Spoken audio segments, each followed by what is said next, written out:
Hey, we're glad you're joining us for another season here at Capital City Sports. I'm Ed Cahill, joined here by Taniqua Penix. Taniqua, what do we have coming up in this week's show? Well, Ed, it's been a long winter break, but we still have plenty of sports to cover. This week, we'll take a trip to Tampa to go bowling with the Gamecocks. And while we were on vacation, the men's basketball team took on Clemson and started SEC play. We'll hook you up with all the highlights from those games. Plus, Coach Dawn Staley and the women's team started SEC play this week. We'll give you the scores for that game coming up. First, quarterback Chris Smelley will not be returning as a Gamecock next season. Well, Justin Fabiano knows where Chris Smelley will be going and whether or not we'll see him in another uniform. That's right, guys. I'm here in the Capital City Sports newsroom where news broke this weekend regarding quarterback Chris Smelley. The former Gamecock has elected to transfer to the University of Alabama to pursue a baseball career. He says he spoke to Coach Ray Tanner, but things, they didn't quite work out here. He also says that a change in scenery might be a good thing. The former quarterback had his ups and downs this past season, throwing 14 touchdowns and 15 interceptions, and he also threw for almost 2,000 yards. He says he's still undecided about football, but if Smelley decides to make a return to the sport, he would be eligible to return to Williams-Brice in a Tide uniform in 2010. From the Capital City Sports newsroom, I'm Justin Fabiano.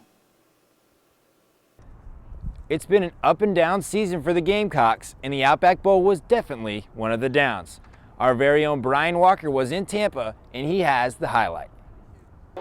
The Gamecocks lost their last two games in ugly fashion, but were still good enough for an invite to the Outback Bowl against the Iowa Hawkeyes of the Big Ten. But any Carolina fans hoping for a turnaround after those disappointing losses were in for a rough day. First Iowa drive, and quarterback Rick Stanzi on third down was automatic to his tight end Brandon Myers. First he finds him for 11, then next third down for 17, and then again for 10 more. 3 straight third down conversions. And if you give him that much, might as well spot them some points too. Stanzi goes to Trey Strauss, 6-yard touchdown, just like that. On the Gamecock side, it was Steven Garcia who got the start, and he would probably wish he didn't. Second play for him, and Tyler Sash was just camping out in center field. Easiest pick of his life, and he'd return it some for good measure. And oh, by the way, Iowa has this running back named Sean Green, who's about as good as it gets at the college level, and he'd take over from there with an easy 1-yard run into the end zone. Garcia back out now with a chance to redeem himself, and he does very much the opposite. Scrambling around, he fumbles the ball, and wouldn't you know it, Iowa recovers. They turn around and go for it all, though, and it'd be nearly picked off, but instead falls incomplete in the end zone, so the Hawkeyes settle for a field goal attempt. Daniel Murray, though, he goes wide right, and USC not only dodges the bullet, but also starts to get things moving on offense. Garcia would find Kenny McKinley for 17, and the downfield march continues, but then they get a little greedy, try to put some points on the board, and instead they put another notch in the interception column. So Hawkeyes again threatening, and Stanzi, now he goes for it all on the keeper, and instead he finds himself just getting in the way of some angry Gamecock defenders. He gets smashed, called a touchdown. On review, it would be placed at the 1, no matter though, because Green, he treats defenders like bowling pins and gets his second TD of the afternoon. Garcia is still out there and still learning this whole throwing concept. Tyler Sash again does his best impression of a Carolina receiver and goes rumbling all around the field before Jared Cook eventually hustles up and forces the fumble. Now Brian Max will try unsuccessfully to fall on it. Bunch of bodies on the field. It's just a melee. Iowa does come up with the football, so possession stays with the Hawkeyes. But on the next play, Stanzi, again, he's going to go for all the marbles, and instead, Chris Culver will come down with a beautiful interception in the end zone, so the Gamecocks, again, stay alive as best they can, closing out the half. But right out of the gate in the third, Iowa continues to dominate. They get a quick field goal off a Mo Brown fumble. Now Garcia's day, it's over at this point. Smelley has an up and down performance, throwing a bit high and behind Jared Cook on the next pass. Looking a little better this time. Cook comes down with it for 17, but then they try the tight end one too many times, and down the field towards the end zone, it falls incomplete. And wouldn't you know it, just their luck, Ryan Succop's field goal attempt will sail wide. So, ensuing Iowa possession, and Green, well, he just solidifies his MVP performance with an 11-yard run, putting the score at 31-10.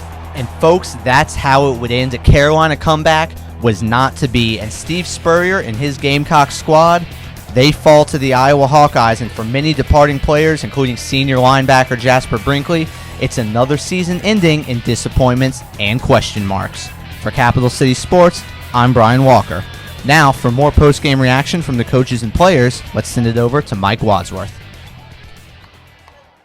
Thanks, B-Walk. After the 31-10 defeat at the hands of the Hawkeyes, Coach Spurrier was quick to show his disappointment with the team he thought was ready to go. Yeah, first of all, I want to say I really believed our team was ready to play today. They were ready. I thought we had pretty good practices for a month, and thought we had a decent game plan to go play. But the Gamecocks quickly showed otherwise, falling behind by 14 points in the first quarter, and Spurrier was quick to note that this is not the best situation for his team. And then we threw it right to them and fumbled right to them, and we got behind early, and we're not obviously good enough to do that. What didn't help the Gamecocks was the play of Steven Garcia, who threw 2 picks in the first quarter and a fumble to boot, and Spurrier was quick to question his decision-making in this one and tried to be simple with his conclusion of Garcia's performance. Yeah, I thought he would play a little bit better, but maybe he just wasn't ready. Maybe that's the answer. On a positive note, Coach Spurrier was extremely happy with the play of his star receiver, Kenny McKinley. His catches, Kenny McKinley, he's a heck of a player, and he owns all the records here. And he had another excellent game. The players all agreed that they had a great month of preparation, and they all expected to be competitive in this one. It wasn't expected. We just got behind so far behind, and couldn't come back, couldn't do nothing. Jasper Brinkley, who led the team in tackles against Iowa, was quite frank about the Gamecocks' play on the field at Raymond James Stadium. We got mentally prepared for this game to the best of our ability. The coaches had a great game plan. It was up to the players to go out and maximize the game plan. And, we didn't maximize it. As you guys can see, they prepared us well. There's only so much a coach can do. Then the rest left up to the players. Speaking of the players not getting the job done, was once again Captain Munnerlyn, who finished with 4 tackles before he left the game with a head injury. Guys just seemed like we gave up towards the end of the game. And I'm the type of player, I don't like to give up no matter what, to double, all zeros on the clock. And some of my guys, just gave up. It was kind of, bothered me a little. I couldn't. Amongst all the frustration, Coach Spurrier touched on the current state of the team and its direction going into next season.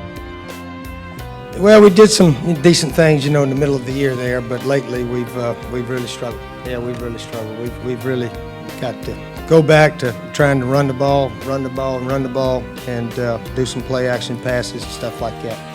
And it's another unwelcome end to the season for Gamecock fans, but they'll look for great things again in 2009. Mike Wadsworth, Capital City Sports. For some analysis on Chris Smelley and the rest of the football team, we'll send it over to Corey Burkhardt in the boardroom.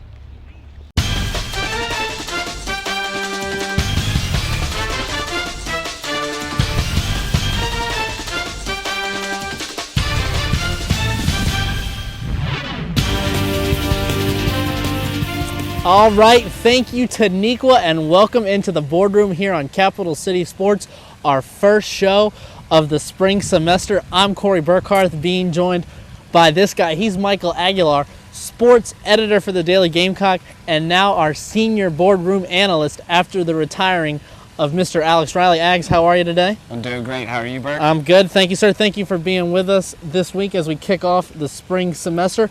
We both graduate in a couple of months. May is right around the corner, so. Scary as that is. All right. I'll tell you what's pretty scary is thinking of a football team without Chris Smelley. After Christmas break, he made the decision that he's leaving Carolina. First off, can I get your thoughts on that?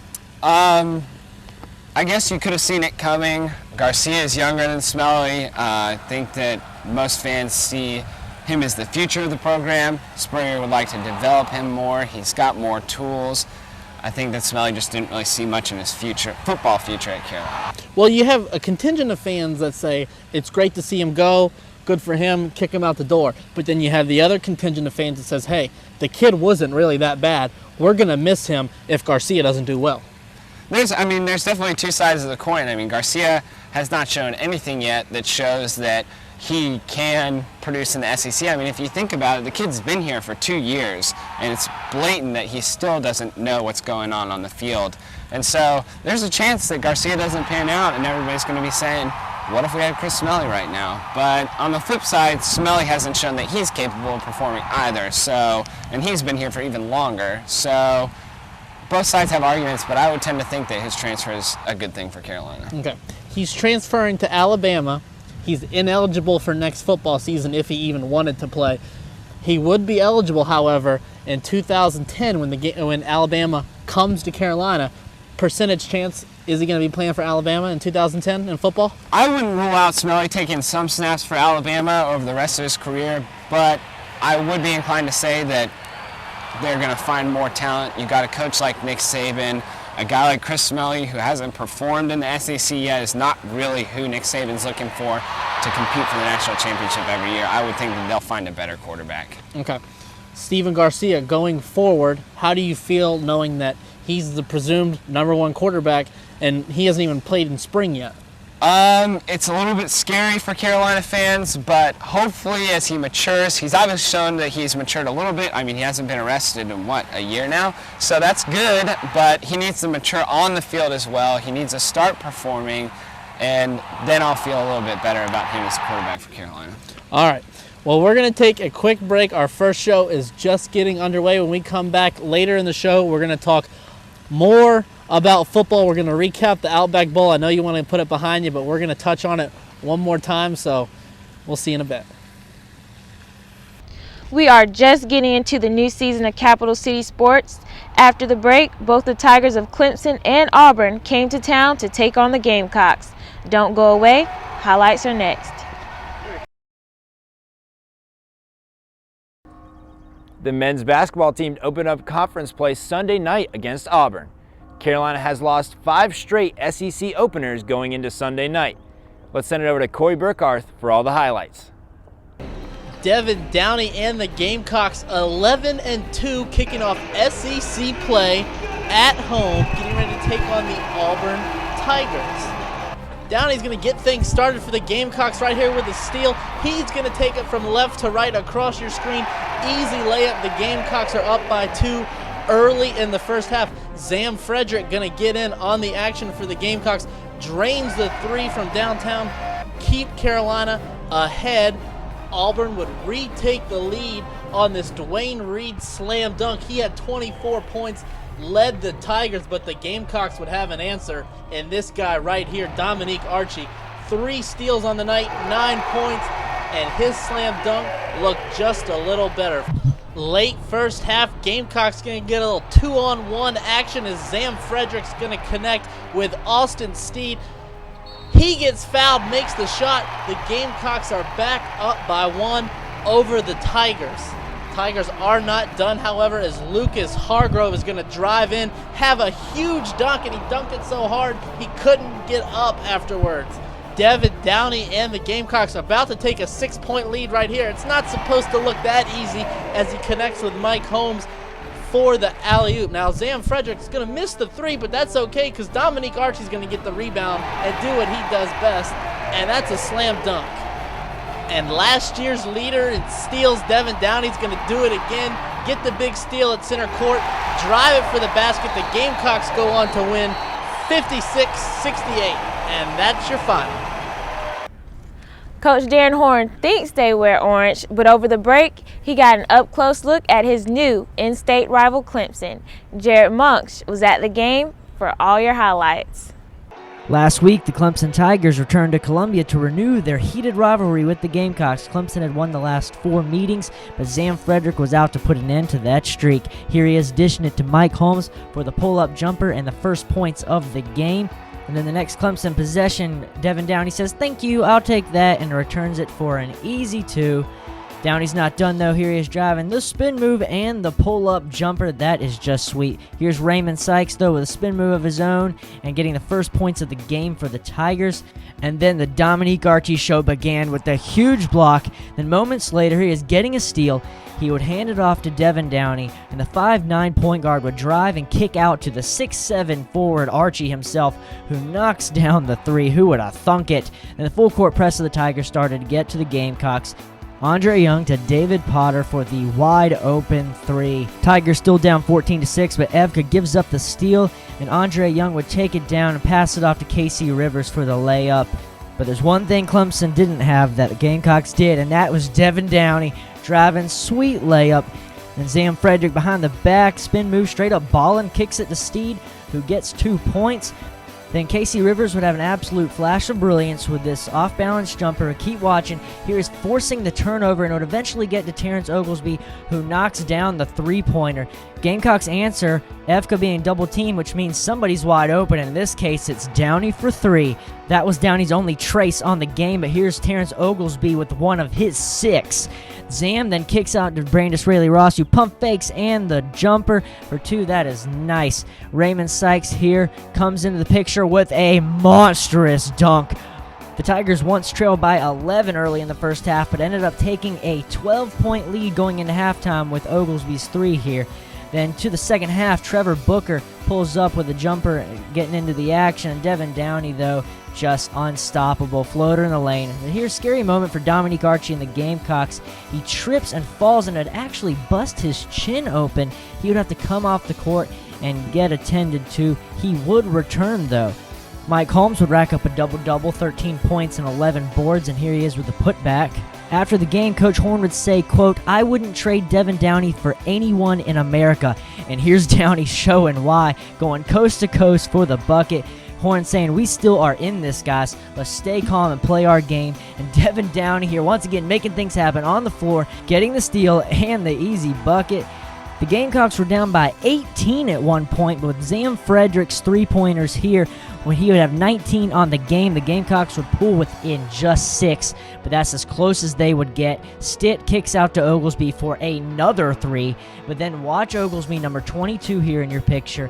He would get a steal and then an easy layup, and that would seal it for the Tigers. Andre Young would just tack on an extra 3-pointer, and the Gamecocks would fall to the Tigers for a 5th straight time, score 98-87. The bright spot for the Gamecocks would be Downey's 37 points on the night, setting a Colonial Life Arena record. Jared Munch, Capital City Sports. Okay, guys, the weather is cooling down, but basketball season is heating up. Our very own Corey Burkhardt is also heating up. Let's send it over to him in the boardroom.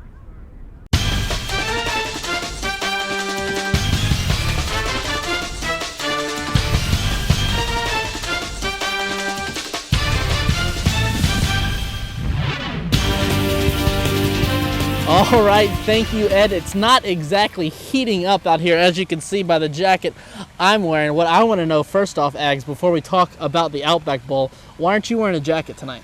You know, first show as a senior analyst for the boardroom, I had to prove to the guys at Capital City Sports that I could take whatever y'all throw at me, including Mother Nature. All right, you've proven how tough you are, but let me ask you a question about the football team.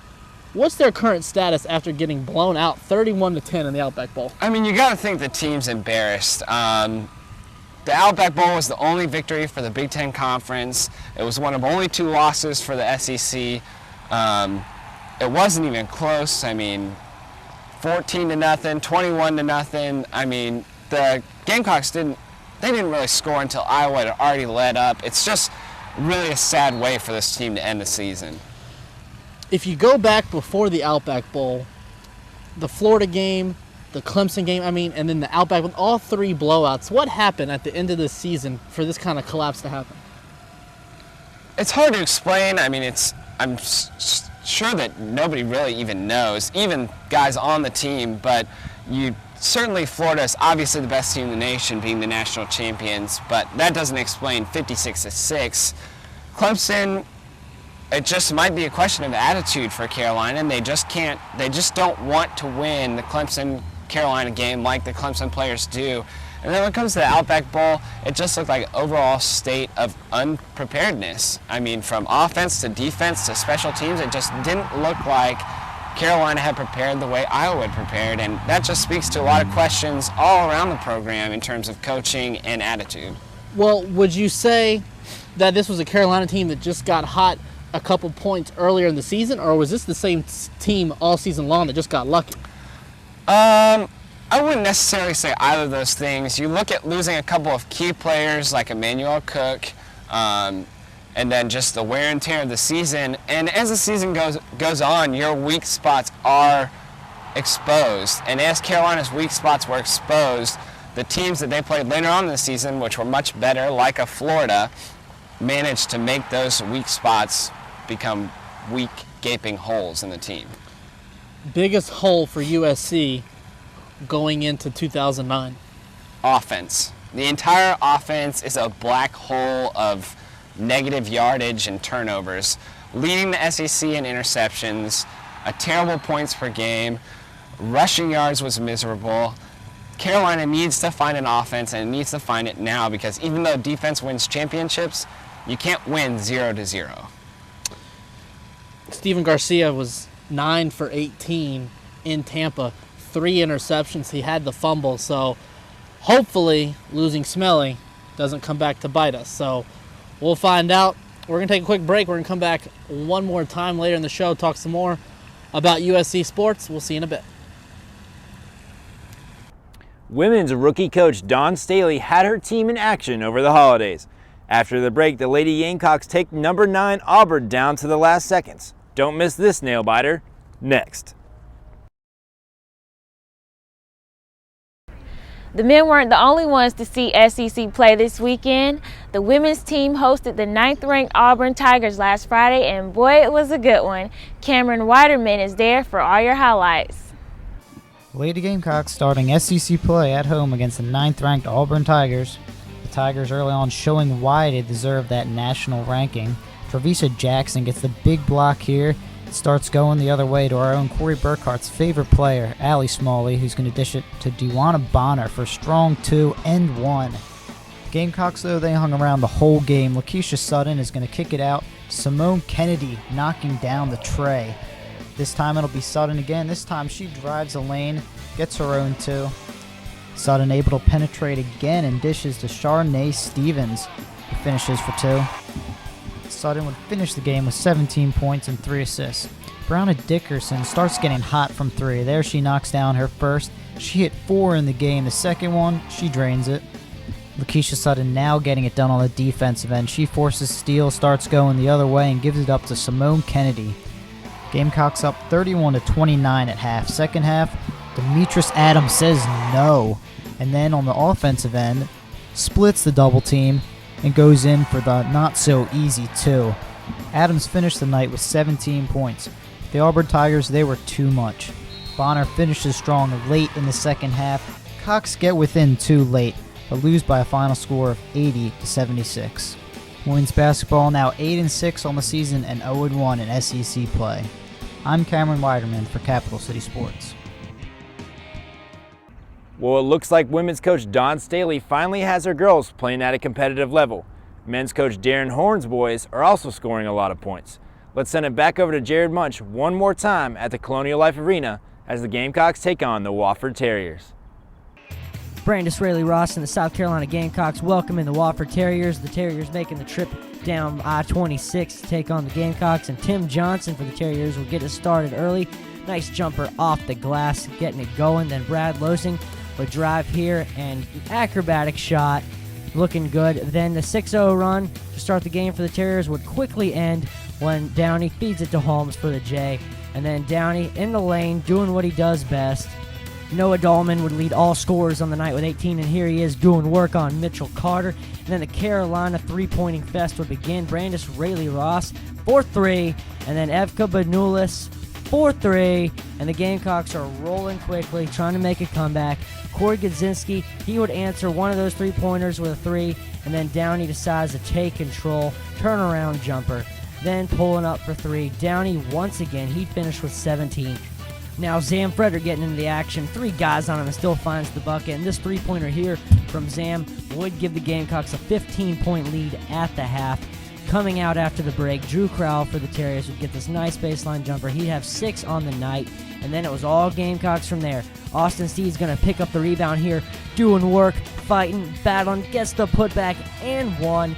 And then Dominique Archie passes to who?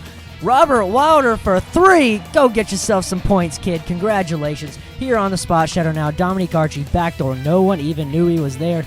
Easy dunk. Rayleigh Ross pulling up with another 3. He'd finished with 14 on the night.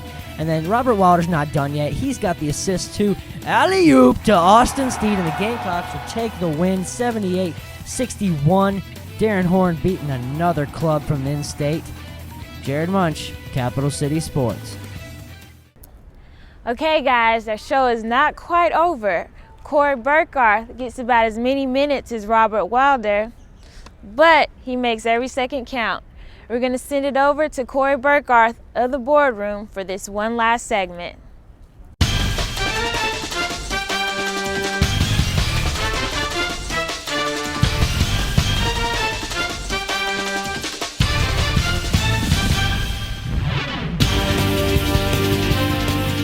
All right, welcome back into the Boardroom here on Capital City Sports. You know, I have a little bone to pick with you. Robert Wilder's played in all 14 games for Carolina this season. He's gotten 8 minutes a game.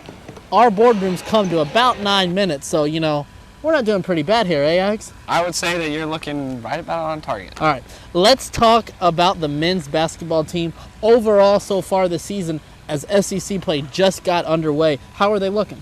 I think the men's basketball team shows a lot of promise. You see a team that has yet to play all together as a starting 5, with Sam Muldrow being on the bench for academic issues and then for an injured elbow. And even still, they've showed that they can compete with top 25 teams in Baylor and in Clemson.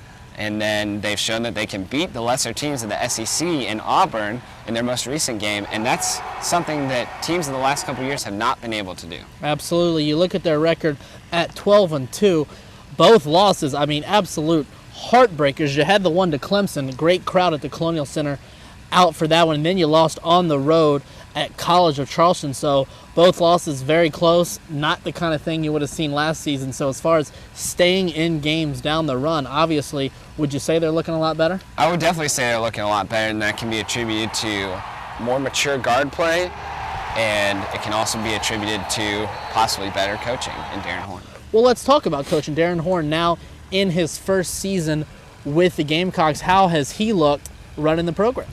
He looks very good. He runs a tight ship, and that can be seen from his interviews to his mannerisms on the court, and that can be seen in the style of play. You're seeing less turnovers, less sloppy play, and a more controlled pace for Carolina. So would you say his style of basketball is a lot more disciplined than what these players have been used to playing the last several years under former coach Dave Odom? I would say it's definitely more disciplined. I heard a story of one time last season when Florida came to the Colonial Center and they switched up their defense to a zone in the middle of the game, and Devin Downey was standing at the top of the key looking at Dave Odom for a new offensive call, and Dave Odom just didn't have anything to give him, and so it turned into backyard basketball, playground basketball, and that's not going to be successful in the SEC. Wow. Well, Devin Downey, he's averaging almost 32 minutes a game, been outstanding for Carolina, had a career high in that game against Clemson. Talk about what he's meant to the team so far. He's meant an unbelievable amount. Everything starts and works through Devin Downey. He makes plays happen for himself, and then he gets guys open either on the perimeter or down low. And you see that he's taking better shots this year. He's shooting 50% from the floor, which is unbelievable, especially for a guard. And his assist to turnover ratio has increased this season. He's just looking great, and he's looking like he can be the type of playmaker that can beat those top teams for Carolina. All right. Well, we're running out of time. Waddy's back there behind the camera. He's shivering. He needs to get back inside, unfortunately. Is this team going to make the NCAA tournament? I think they can. This is a down year for the SEC, and Carolina's looking better. They can pull out a couple of close wins over higher-ranked teams this year, and that Baylor win's going to come back looking pretty huge at the end of the year. All right. We'll see how things look in March. That's going to do it for us for this first show of the spring semester. For Michael Aguilar, I'm Corey Burkhardt. We'll see you next time. All right, well, that's going to do it for us here this week at Capital City Sports. We'll be right back here in the same spot next Thursday at 8. If you just can't wait, though, you can get our new highlights and shows. Just hit us up at capitalcitysports.blip.tv. And we're also available on iTunes. Just search Capital City Sports and download us to your iPod. For Ed Cahill and the entire CCS crew, I'm Taniqua Penix. See you next week.